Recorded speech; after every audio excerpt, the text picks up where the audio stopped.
हाँ जी।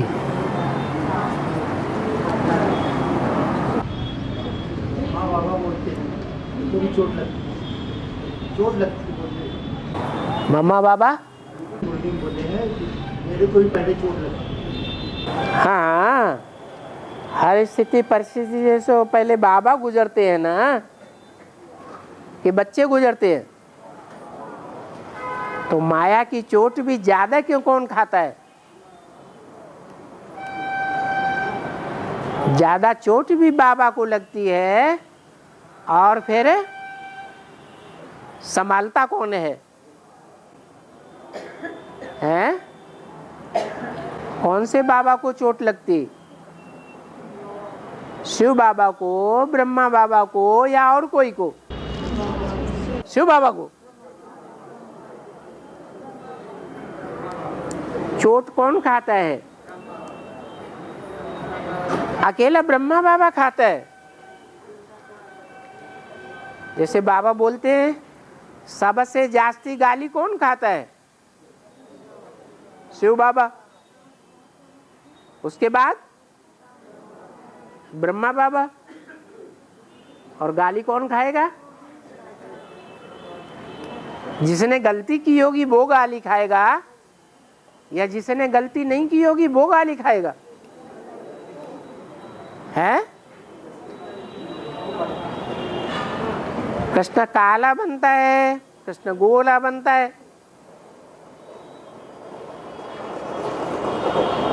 काले कृष्ण की ग्लानि होती है या गोरे कृष्ण की ग्लानि होती है? काले कृष्ण की ग्लानि होती है।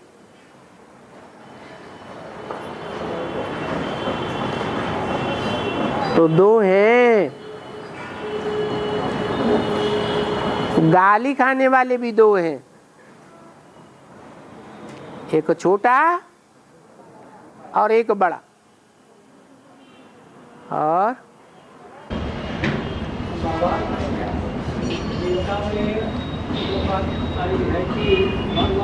अविनाशी योग अपने आत्मन को लगे, आत्मन में अपने साथ पुत्रों को दिए, वो साथ पुत्र।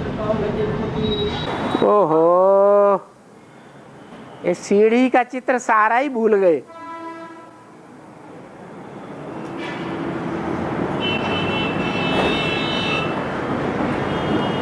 ब्रह्मा के द्वारा ज्ञान सुनाया ना। जिस ब्रह्मा के द्वारा ज्ञान सुनाया, वो ब्रह्मा सतयुग में क्या बनेगा? नारायण फर्स्ट बनेगा ना। उसके बाद उसकी डायनेस्टी में कितने नारायण पदधारी होंगे? 7 होंगे। तो सतयुग के 8 नारायण आधार मूर्त हुए या बीज रूप हुए? फिर उनके बीज कौन है? अरे उनके बीज भी हैं या नहीं? आधार माने जड़ें। जड़ें पहले या बीज पहले? तो बीज जो है वो खाक में मिल जाता है तो जड़ बन जाता है। ऐसे तो एक दिन पूरा वृक्ष बन जाता है, पहले जड़ बनता। तो जो 8 अष्टदेव हैं वो ही आधार मूर्तों में प्रवेश करते हैं। पहले आधार मूर्त प्रवेश करते हैं या बीज प्रवेश करते हैं? हैं? पहले आधार मूर्त प्रवेश करते हैं।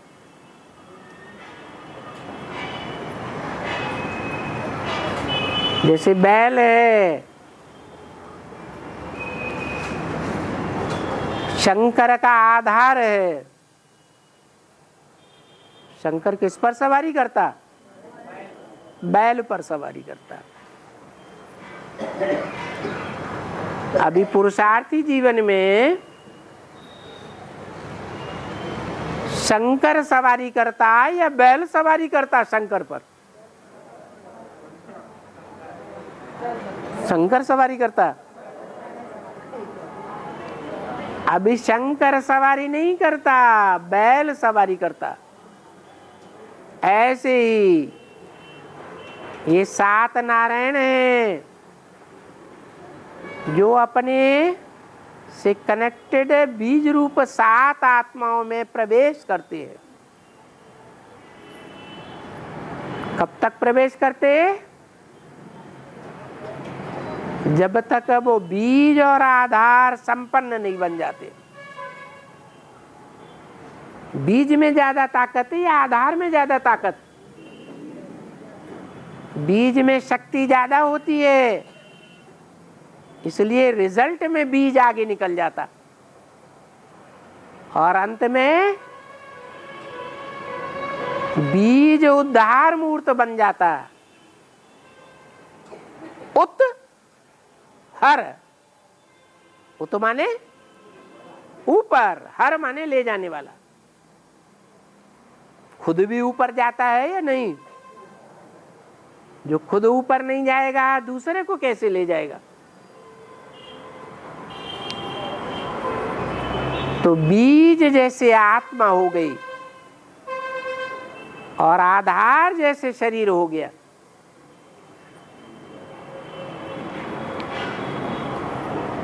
तो भगवान तो निराकार है। वो निराकार बाप जो ज्ञान स्वरूप है वो आकर के किसको देते हैं? आदि मनु को देते हैं। मनु माने हैं मनन चिंतनशील। तो जिस आदि मनु को देते हैं उसके 7 हैं पुत्र। उनको शास्त्रों में सप्तऋषि भी बोला है और 7 मनु भी कहे जाते हैं, क्योंकि उन 7 मनुओं से ही 7 प्रकार की मनुष्य जातियां पैदा होती हैं।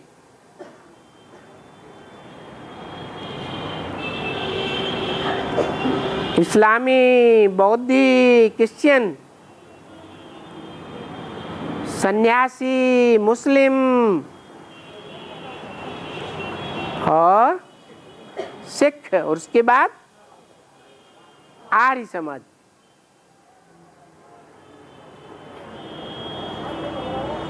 ये 7 ही मनु हैं।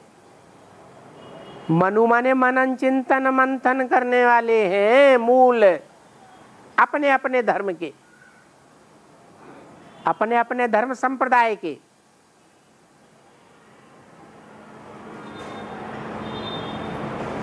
और उन मनुओं की औलाद है मनुष्य। कोई इस्लाम धर्म के मनुष्य, कोई क्रिश्चियन धर्म के मनुष्य,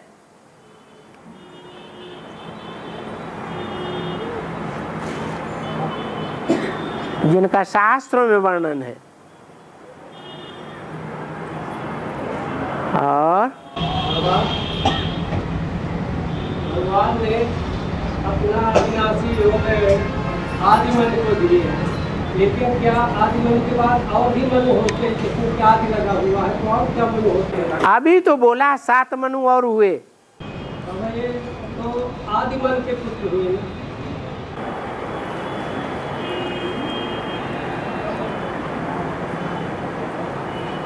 आदि से भी पहले कोई होता है? फिर और आदि से पहले अनादि।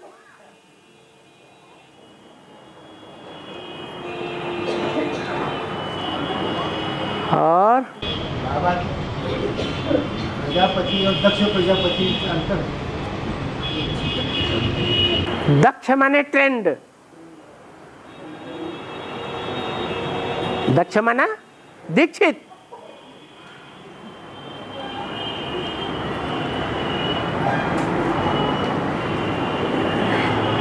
और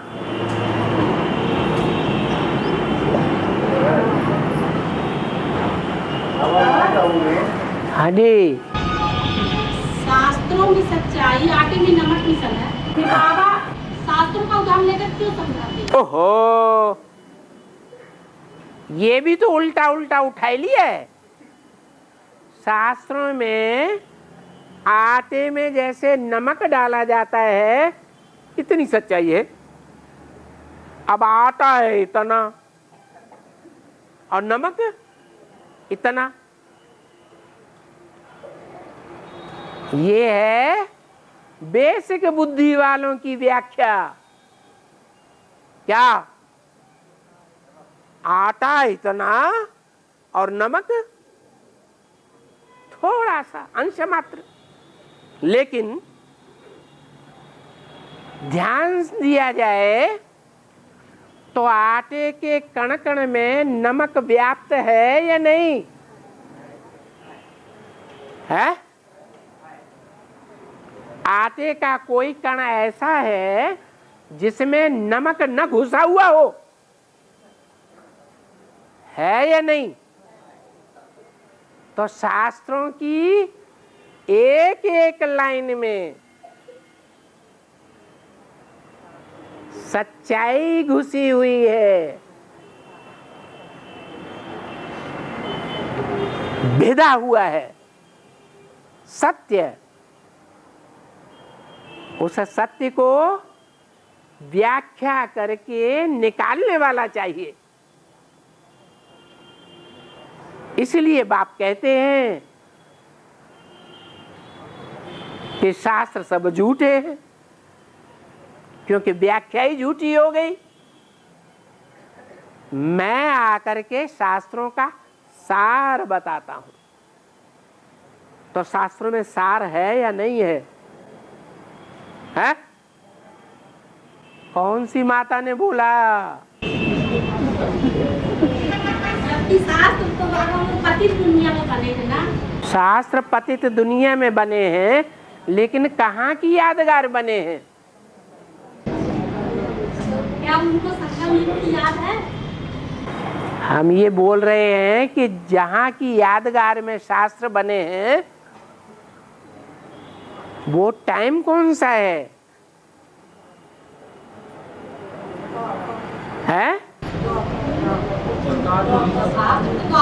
संग बने द्वापर में। जैसे बाइबल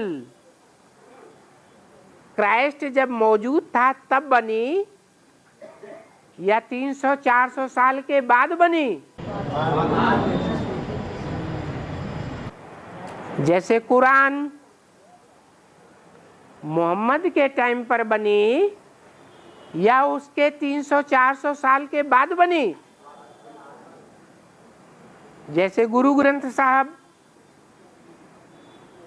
नानक जब थे तब बना, या उनके जाने के कई सौ वर्ष के बाद बना? बाद में बना। तो शास्त्र तो बनते ही बाद में है। ऐसे ही गीता भी पहला पहला शास्त्र है जो द्वापर के आदि में बना,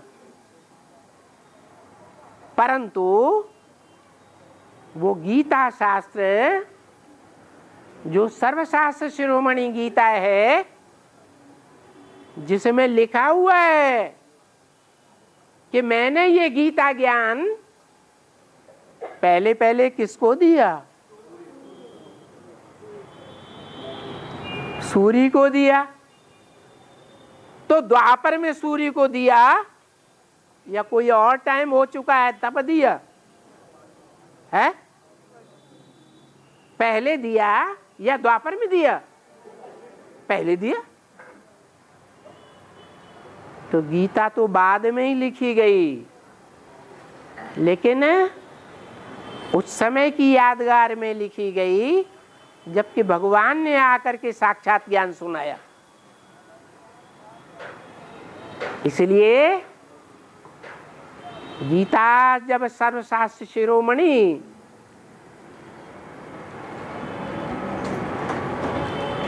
आदि ग्रंथ है, पहला शास्त्र है, और वो भगवान का गाया हुआ है।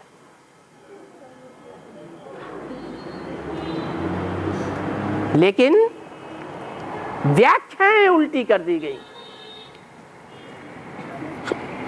इसलिए कोई को कुछ भी समझ में नहीं आता। और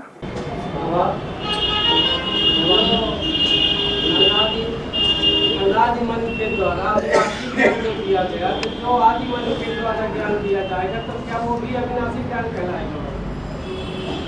क्या बोल रहे हो?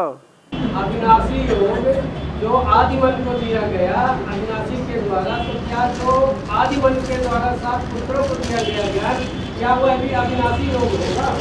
कोई भी चीज दुनिया की ऐसी है जो 4 अवस्थाओं से नहीं गुजरती है। सतो प्रधान, सतो सामान्य, रजो और तमो। अरे बताओ, तो ज्ञान भी 4 अवस्थाओं से गुजरता है। गीता ज्ञान भी 4 अवस्थाओं से गुजरता है। और जब अपना देश अंग्रेजों के अधीन था, अपना देश जो है तो जब अंग्रेजों के अधीन था, स्वतंत्र नहीं था जब अपना देश, उस समय अंग्रेज रावा अपने देश की संपत्ति लूट करके विदेश ले जाते थे। उसकी शूटिंग यहाँ कैसे होती है? सन 76 में एडवांस ज्ञान निकला ना। सीढ़ी का चित्र देखा है ध्यान से? जी बाबा। तो सीढ़ी के चित्र में भारत कांटों की शैया पर पड़ा हुआ है। उसे भीख कौन दे रहा है? विदेशी भीख दे रहे हैं। तो भारत आधीन है या स्वाधीन? उस समय आधीन है। और उसके सर के नीचे गीता रखी है। क्या? गीता अर्थात भगवान के द्वारा बनाया हुआ पंचवर्षीय प्लान, भगवान की 5 वर्ष की प्लानिंग। सन 76 से 77 78 से लेकर के 81 82 तक की प्लानिंग। क्या प्लानिंग है? 5 वर्ष की क्या प्लानिंग है? हाँ, भारत को, भिखमंगा भारत को, जो भीख पर जी रहा था सन 76 में, उसको क्या बनाए देता है 5 वर्ष में? बेगर टू प्रिंस बनाए देता है। जो राजा का बच्चा होता है प्रिंस, वो कोई के अधीन होता है क्या? किसी से भीख मांगनी पड़ती है, रोटी दे दो तब पेट भरेगा? स्वतः ही देने वाले देते हैं जाकर के, या उसे मांगना पड़ता है? तो ये पंचवर्षीय प्लान असली भगवान का बनाया हुआ सन 77 संपूर्णता वर्ष के बाद शुरू हुआ। 78 79 80 81 82 और भिखमंगा भारत क्या बन गया है? प्रिंस बन करके बैठ गया। ले आओ, धर जाओ। ब्रह्मा कुमारियों की तरह भीख मांगने की दरकार उसको नहीं है। अब समझ में आया क्या है?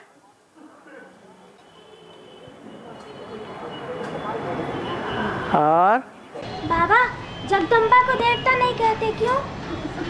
जगदम्बा को क्या नहीं कहते? देवता नहीं कहते। वैश्य देवता, जगदम्बा को देवी देवता नहीं कहते। ये कहाँ से सुन लिया? अरे अपने गुरुजी से क्या पूछ रहा है? और है सच्ची गीता कहने वाली पॉइंट है कि यह ब्रह्मा भी पुरुषार्थी है, शिव बाबा पुरुषार्थी है। शिव बाबा पुरुषार्थी है। शिव बाबा पुरुषार्थी है। हाँ, शिव बाबा पुरुषार्थ कराने वाला है। कराने वाला है।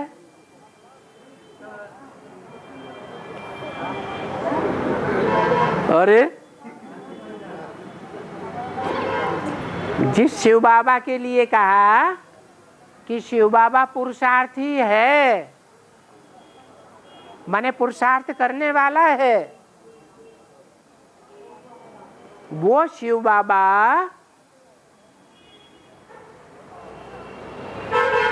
84 जन्म वाला शिव बाबा है।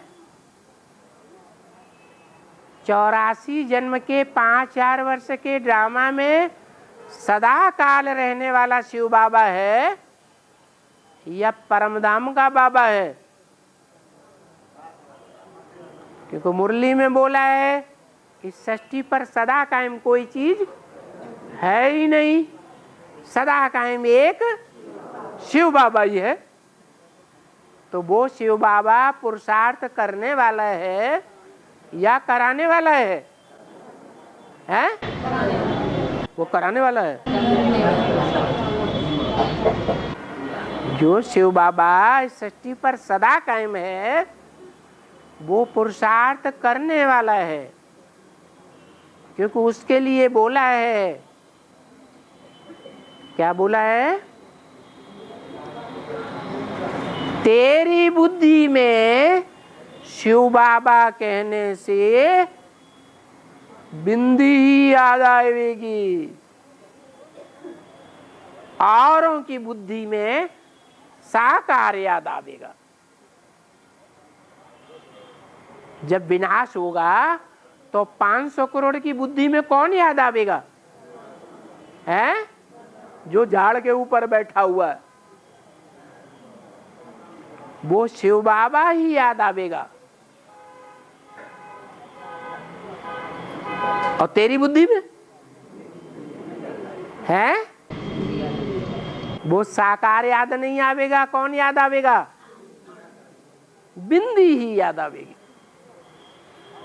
तो जिसको वो बिंदी ही याद आवेगी, वो बिंदी है शिव बाबा पुरुषार्थ कराने वाला। वो शिव बाबा जो बिंदी ही है सदैव, वो कैसा पुरुषार्थ कराता है? 100% या कम परसेंट?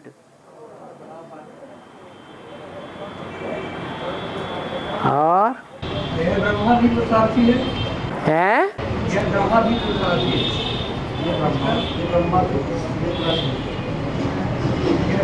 पुरुषार्थी है। ब्रह्मा शब्द बोला ही नहीं है, ये तुम अपनी तरफ से बोल रहे हो। नहीं, इसमें है सर, हैं?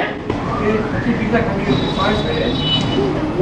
ये 27 आप के अंदर है, 27 आप के अंदर हो रही है। अरे तारीख न बताओ, मुरली का महावाक्य जैसा है वैसा ही पढ़ के सुनाओ। नहीं, यह ब्रह्मा भी पुरुषार्थी है।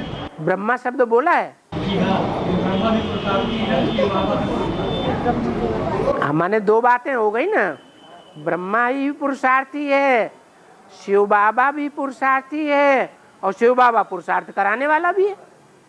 हाँ? और बाबा माउंट आबू में ब्रह्मा बाबा का अवतरण होता है, उस समय एकदम शुरू में सन्नाटा होता है, और जो आ जाते हैं उसके बाद सबको खांसी आना शुरू हो जाता है। ऐसा क्यों होता है? उनका वाइब्रेशन फैल जाता है खांसी वाला।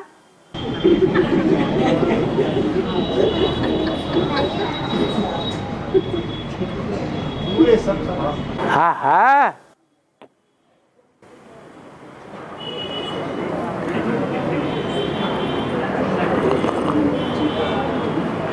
बाबा हाँ, अच्छी मार्ग ना गाड़ी को रात के फोड़ने में क्यों आंसू मानते हैं? काली को गाड़ी को हाँ, रात के फोड़ने मानी आंसू मानते भक्ति मार्ग में दही को अशुभ बोलने में अशुभ बोलने वो करना बोलने में जो बना हुआ ही तो मट्ठा बनाते तो रात को नहीं बनाया जाता। कह रहे रात को नहीं बनाते हैं तो अशुभ माना जाता है। कब?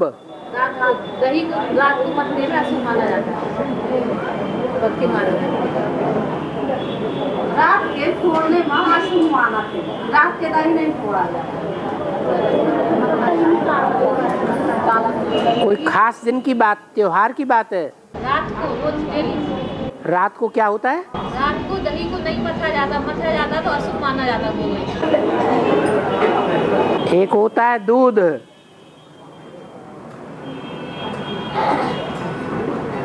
दूध को भी मथा जाता है कि नहीं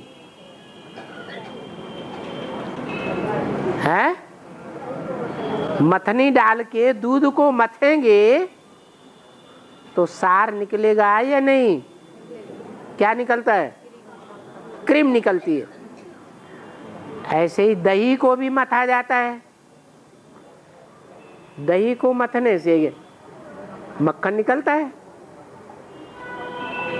लेकिन भक्ति मार्ग की मान्यता बताई माता ने कि रात को दही मथेंगे तो क्या होगा? असुर मानते हैं। फोड़ा नहीं देगा कि दो हाँ, तो मथने वाले को असुर मानते हैं। नहीं पतना अशुभ मानते हैं। अशुभ, अच्छा।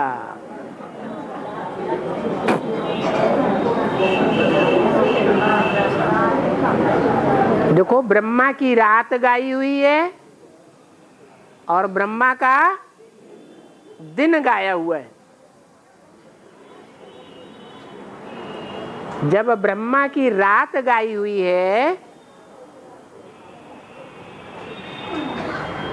तो शिव बाबा ने जो ज्ञान का दूध दिया वो दूध जाम था या लिक्विड था?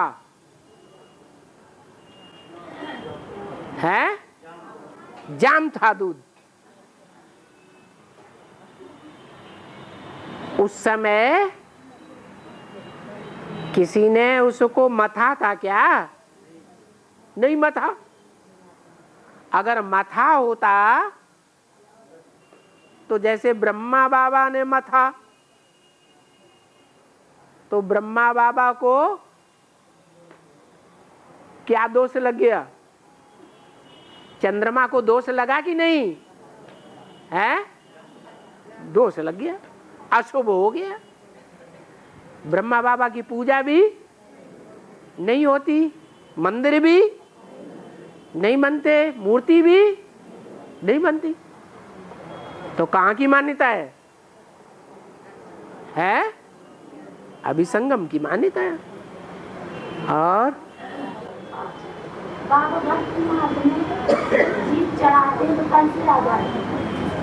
क्या आपने जीभ चढ़ाई किसी को?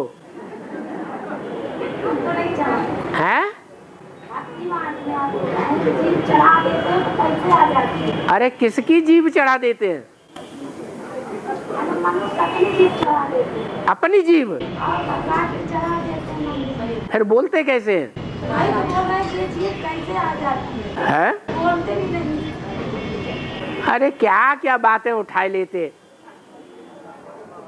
डपली अपनी अपनी अपना अपना राग। पूरी पूरी बात बताओ जो देखी हुई हो, समझी हुई हो। हाँ,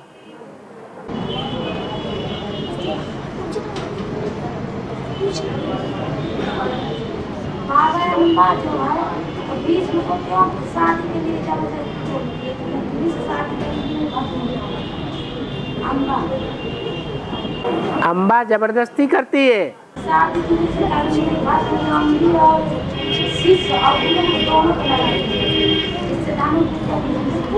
भीष्म को जबरदस्ती करती है, तो भीष्म काहे के लिए जबरदस्ती करके उसे उठा लाए?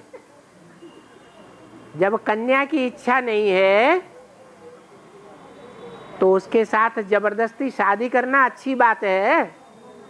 असुरों का काम है या देवात्मा का काम है? इसीलिए। और बाबा, द्रौपदी को पंचाली क्यों कहते थे? द्रौपदी को पंचाली क्यों कहते थे? पांच आली,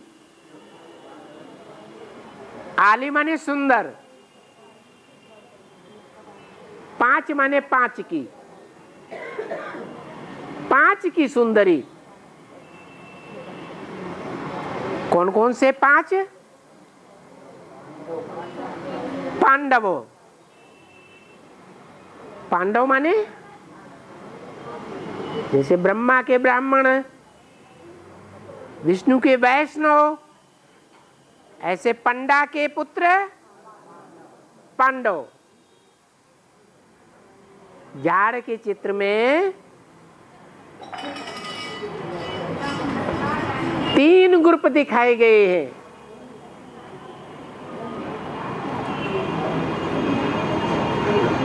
एक झाड़ का तना नीचे से लेकर ऊपर तक गया,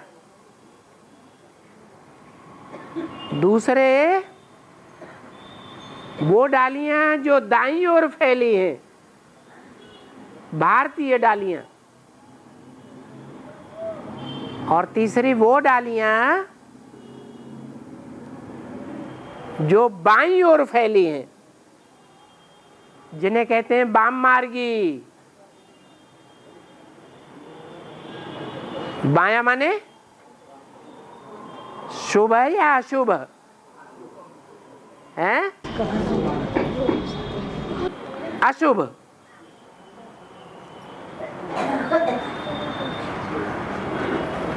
तो ये 3 हैं संप्रदाय। कौन कौन से? पांडव संप्रदाय और कौरव संप्रदाय और यादव संप्रदाय।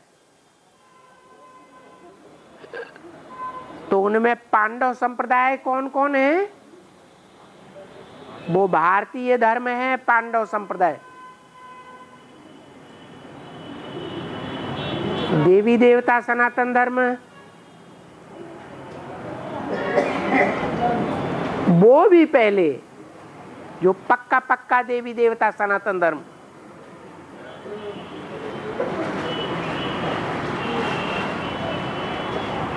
पांडव पहले कौरवों में मिक्स थे या नहीं थे? हैं? मिक्स थे। तो जैसे झाड़ के चित्र में जो मोटा तना है नीचे, उसमें असली पांडव भी हैं, जो सीधे तने की ओर जाते हैं, और बाकी कौरव भी हैं, वो सीधे नहीं जाते।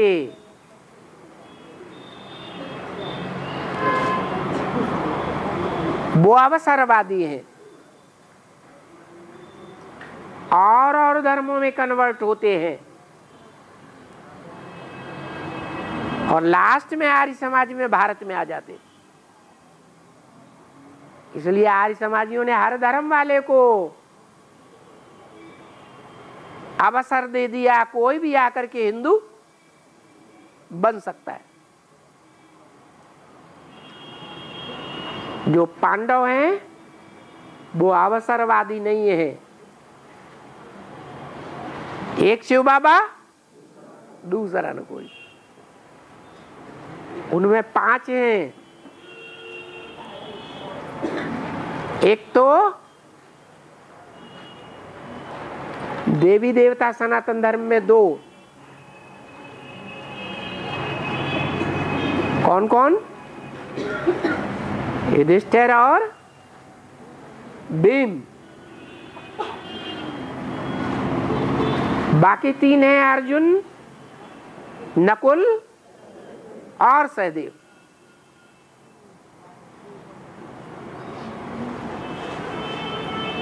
ये 5 पांडव हैं। प्रश्न क्या था मूल? पांचाली क्यों कही गई? तो इन 5 पांडवों की जो घनिष्ठ माता के रूप में कही गई है, जिसे जगदम्बा कहा गया है तो सारे जगत की अम्बा, लेकिन मुख्य रूप में वो पांडव पत्नी है या कौरव यादव पत्नी है? पांडव पत्नी है। पचकन्या में क्यों आती? 5 पचकन्याओं की क्या विशेषता? यही विशेषता है कि वो पवित्रता को पालन करने वाले धर्म है। चाहे बौद्ध धर्म हो, वो भी पवित्रता को मानता है। चाहे सन्यासी हो, वो भी पवित्रता को, और चाहे सिख हो, वो भी पवित्रता को मानते हैं। देवी देवता सनातन धर्म तो है ही पवित्रता। तो पवित्रता में ही सुंदरता होगी या पवित्रता में सुंदरता होगी? इसलिए आली है, आली माने सुंदरी। और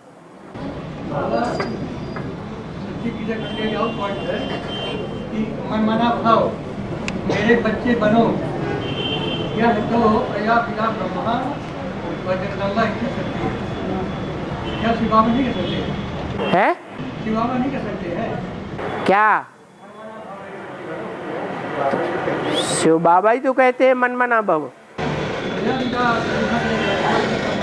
है।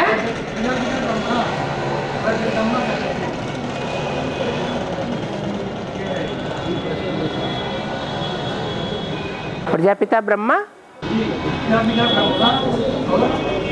और जगदम्बा ही कह सकती है। मेरे बच्चे बनो, प्रजापिता ब्रह्मा या जगदम्बा ही कह सकते हैं। वैसे तो शिव बाबा कहते हैं कि मेरे बच्चे। शिव बाबा कहते हैं मेरे बच्चे बनो, मेरे बच्चे बनो। इनका कहना है कि जैसे प्रजापिता ब्रह्मा ही कहते हैं। प्रजापिता ब्रह्मा कहता है मेरे बच्चे बनो, है? मनमना भाव मेरे बच्चे बनो, यह तो प्रजापिता ब्रह्मा और जगदम्बा ही कह सकते हैं।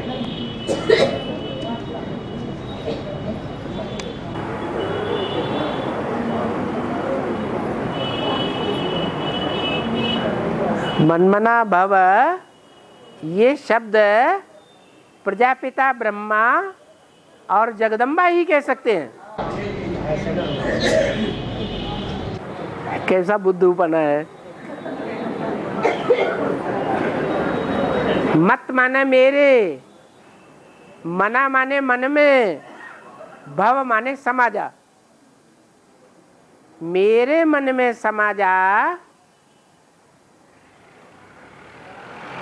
ये कहने वाला कौन है? भगवान है या मनुष्य है? और प्रजापिता जगदम्बा मनुष्य हैं या भगवान है? वो कैसे कहेंगे? जिसके प्रति मन मना भाव होंगे, मेरे में मन लगा, मन माने दिल, मेरे में अपना दिल समा दे, दिल लगा, तो जहां दिल जाएगा वहां तन मन धन सब कुछ चला जाएगा। तो क्या प्रजापिता ब्रह्मा और जगदम्बा में दिल दे दे, ये अर्थ है। क्योंकि मन मना भव के बाद होता है मध्याजी भव। मेरे लिए यजन कर, यजन कर माने यज्ञ कर, यज्ञ माने यज्ञ सेवा, मेरे लिए सेवा कर। तो जो सेवा है वो प्रजापिता के लिए करेंगे, जगदम्बा के लिए करेंगे या शिव बाबा के लिए करेंगे। ये किताब पुरानी है और ये अहमदाबाद में अपने आप अपनी इच्छा से छपा ली गई है। दशरथ पटेल ने पैसा लगा करके ये छपाई थी अहमदाबाद में। इसमें छपाने का देखो स्थान क्या लिखा हुआ है, प्रिंटिंग प्रेस का नाम क्या लिखा है।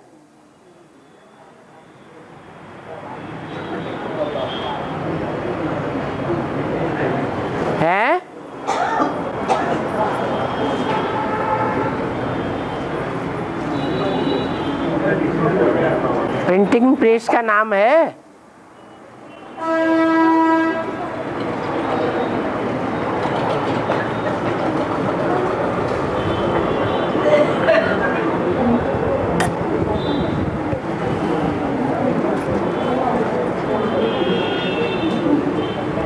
हाँ जी, दूसरी बात शुरू करो। बाबा जो समाधि लेते हैं, क्या सही रहता है? अभी ये पंजाब में साधु ने समाधि ली। शब्द में अर्थ छुपा हुआ है। अधि सम, सम माने संपूर्ण, अधि माने अंदर। जैसे कहते अध्यात्म, आत्मा ने आत्मा, अधि माने अंदर, आत्मा के अंदर, उसको कहते हैं अध्यात्म। भौतिक, पंचभूत, अधिभूत, भूत के अंदर, पांच भूतों के अंदर। माना यहां भी आधि शब्द छुपा हुआ है। सम आधि, समाधि माने संपूर्ण अंदर। तो संपूर्ण अंदर आत्मा के अंदर कहा जाएगा या पृथ्वी जलवायु अग्नि आकाश के अंदर कहा जाएगा? आत्मा के अंदर है। आत्मा के अंत तक पहुंचना माना आत्मा के 84 जन्मों को जान लेना, ऐसी प्रक्रिया में जाना माना समाधि। वो समाधि समाधि नहीं है, वो तो नील बनाए देते हैं मन बुद्धि को, स्मृतिहीन बनाए देते हैं। गीता स्मृतिहीन नहीं बनाती है, स्मृति लब्धा, स्मृति प्राप्त करने वाली बनाती है। और लब्धा माने प्राप्त करना। अरे कौन सी लबधि में हो? लबधि माने प्राप्ति।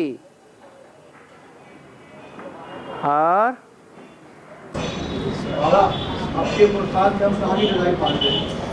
आपके पुरुषार्थ से हम समाधि ले पाते हैं। अपने पुरुषार्थ में आपके पुरुषार्थ से हम समाधि ले पाते हैं। अभी के पुरुषार्थ, अभी के पुरुषार्थ में कहाँ तक? अब की पुरुषार्थ में कहाँ की राजा ही पाएंगे? कहाँ की राजा? गधा ही पाएंगे अब के पुरुषार्थ में। अभी सब अपन को रावण संप्रदाय समझे कि राम संप्रदाय समझे? है रावण संप्रदाय है तो सुबह से शाम तक अपने को आंखें परखें। क्या सवेरे से लेकर के शाम तक हम किसी को मनसा से, वाचा से, कर्मेंद्रियों से रुलाते तो नहीं है? अगर रुलाते हैं तो रुलाने वाले का नाम रावण। कौन से संप्रदाय हुए? तो क्या पुरुषार्थ पाएंगे, क्या पद पाएंगे?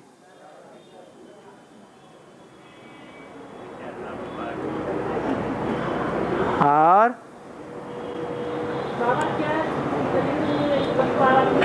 है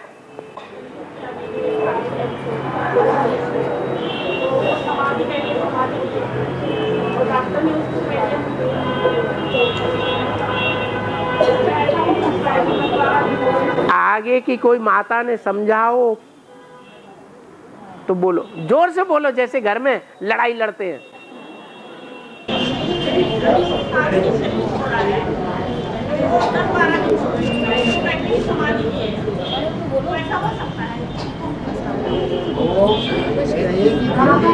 है एक बाबा समाधि में बैठा है। हाँ। 12 दिन हो गए। हाँ। तो क्या वो संभव है 12 दिन अंदर बैठ? क्यों, क्या बड़ी बात हो गई?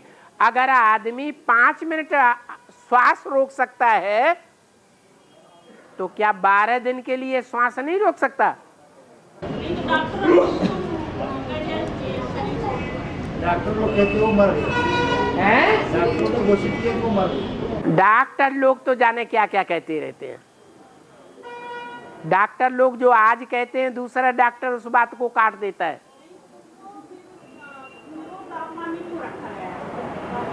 उससे आपको क्या मिल गया?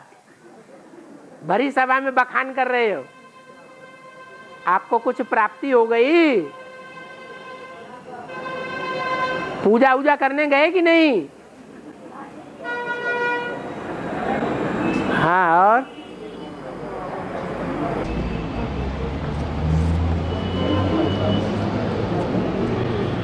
बाबा जो झंडा होता है उसमें बीच में 24 तीलियां होती है, उसका क्या अर्थ है? झंडे में चक्र दिखाया गया है, उसमें 24 आरें दिखाई गई हैं। वो 24 आरें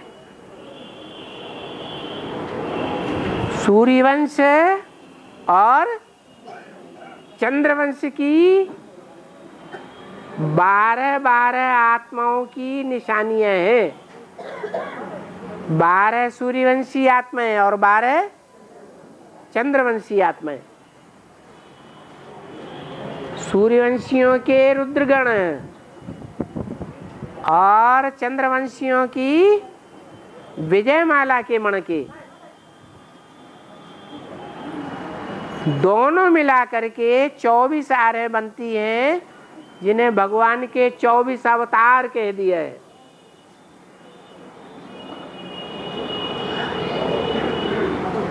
ये 24 आत्माओं के आधार पर देवी देवता सनातन धर्म 5000 वर्ष तक लगातार चलता रहता है और ये चक्र घूमता रहता है। विष्णु को दिखाया है, न शंकर को दिखाया, न ब्रह्मा को दिखाया। बीच का वस्त्र किसका सूचक है? विष्णु के वस्त्र का सूचक है। वस्त्र माने शरीर रूपी वस्त्र। तो जो विष्णु है, विष्णु पार्टधारी, वो सृष्टि के आदि में भी है और आदि में सो अंतिम जन्म तक भी है, यज्ञ के आदि में भी है, इस यज्ञ का जब समापन होता है तो अंत में भी है। वो एक ही आत्मा है जो आदि अंत है, जिसका न जन्म दिखाते हैं न मृत्यु दिखाते हैं।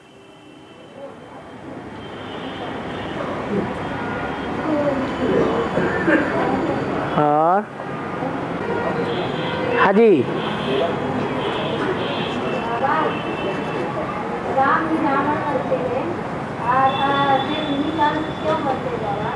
क्यों बनते हैं? अरे सतो प्रधान आत्मा है, वो तमो प्रधान नहीं बनती है। एक नियम है दुनिया में, जो कुछ भी है पहले सतो प्रधान और बाद में तमो प्रधान बनता है। तो राम वाली आत्मा 4 अवस्थाओं से नहीं पसार होती है, कृष्ण वाली आत्मा 4 अवस्थाओं से पसार नहीं होती है।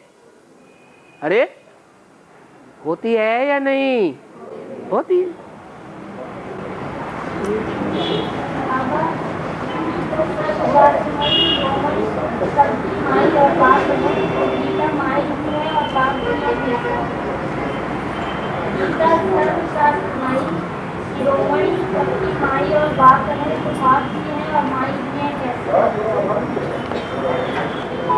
तो शास्त्र में उनका जो है हाँ, माई भी है और बाप भी है, तो कैसे? शास्त्रों में तू माई भी है।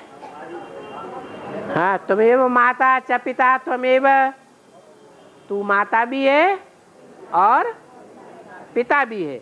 कौन है? जो जिसके लिए तू बोला है, त्वम संस्कृत में तू को कहा जाता है, तुमको नहीं। तू माने एक या 2 4? एक।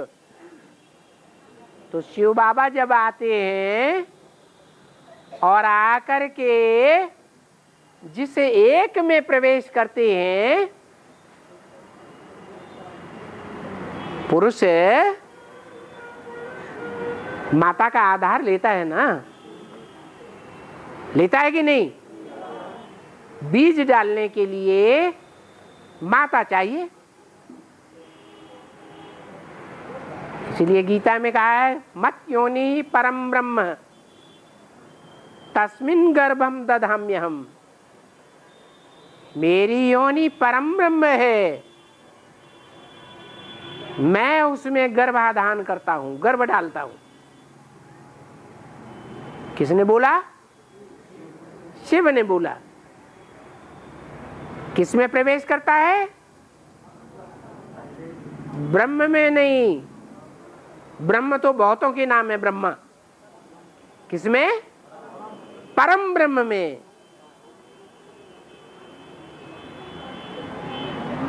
मैं पिता हूं, वो मेरी माता है।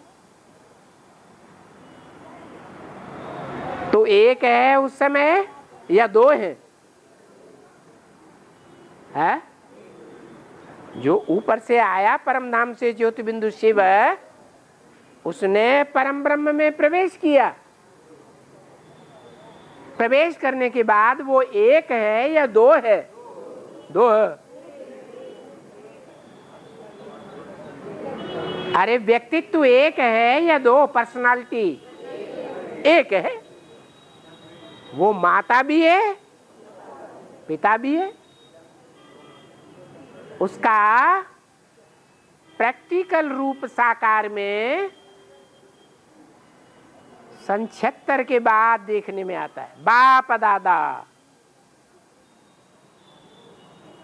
उसमें बाप भी है, राम बाप, और उसमें ब्रह्मा भी है, दोनों हैं। शंकर के लिए कहा जाता है अर्धनारीश्वर। उसमें पार्वती भी है, शंकर भी है। इसलिए कहते हैं कि पार्वती मेरे में समाई हुई है। अलग नहीं है, इसलिए वो माता भी है और पिता भी है। त्वमेव माता च पिता त्वमेव।